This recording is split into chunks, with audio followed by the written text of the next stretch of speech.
Yo, what's up mga kaliper? So, ayun mga kaliper, no? Gusto mo bang tumaas ang talon mo na sobrang baba? So, gawin mo ang tatlong workout na ito mga kaliper, no? Para mas tumaas pa yung talon mo. So, ito mga kaliper, no? Papakita ko sa inyo. Ayan. So, ito yung una mga kaliper, no? Body weights. Ayan mga kaliper. So, paalala lang mga kaliper. Huwag masyadong mabigat yung gagamitin natin mga kaliper, no? Yung kaya lang nating angatin mga kaliber, no, yung gagamitin nating body weight, yung timbang niya mga kaliber. So ayun, no, so ito yung body weight. Ayan, squat jumps yung ginagawa ko mga kaliber. So tanong, ilang sets nga ba ito? So 4 sets sa mga kaliber, tapos 10 reps mga kaliber, no. Ayan, 4 sets, 10 reps. So ayan, no, tingnan nyo mabuti. So patay yung proper position niya mga kaliper. Dapat tingnan nyo rin yun. Importante yun mga kaliper, no? So, 3 to 4 times a week natin itong gagawin.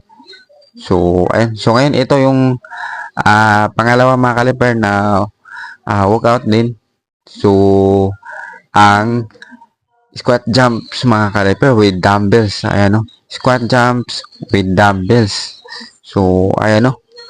So, ilang sets nga ba ito mga kaliper?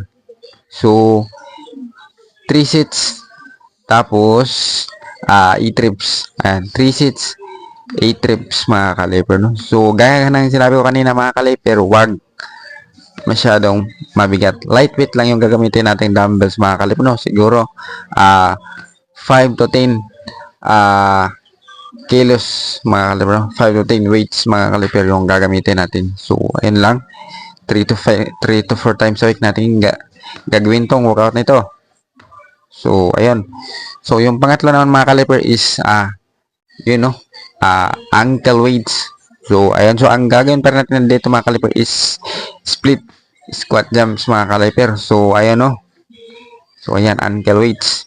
Split squat jump. So, 30 seconds tayong split squat jumps mga kaliper. Ayan.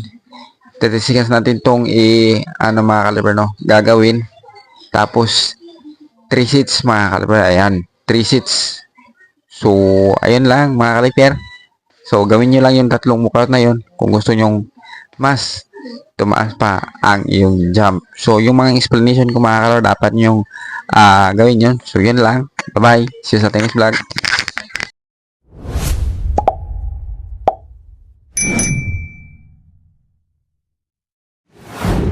Thank you for watching.